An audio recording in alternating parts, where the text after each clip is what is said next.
Impact weather in our area. A tornado warning was issued this afternoon right around 1 o'clock, but then was lifted about 30 minutes later. The First Warning Weather Team is still keeping a close eye on some isolated and scattered showers. Good afternoon. Thank you for joining us for WPBF 25 News at 4. I'm Tiffany Kenny. And I'm Shane Wright. We want to get right over to our First Warning meteorologist, Glenn Glazer. Glenn, a threat for any more severe weather is dropping right now, but we've got a cold front to talk about. We do, and the cold front is what's been driving this weather throughout the day today. As the front approached north and central Florida, there were a number of tornado warnings earlier today.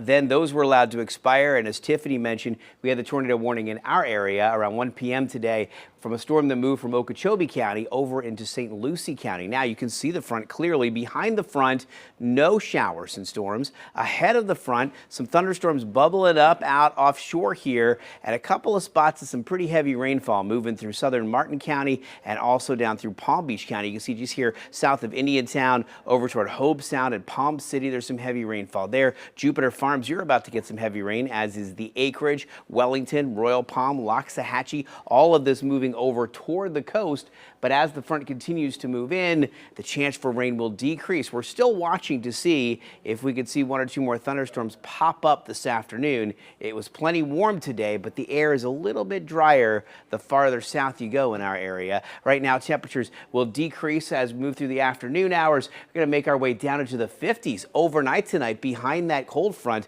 We'll talk about when we could see 40s in our area for overnight lows. That's coming up in just a few minutes. All right, Glenn.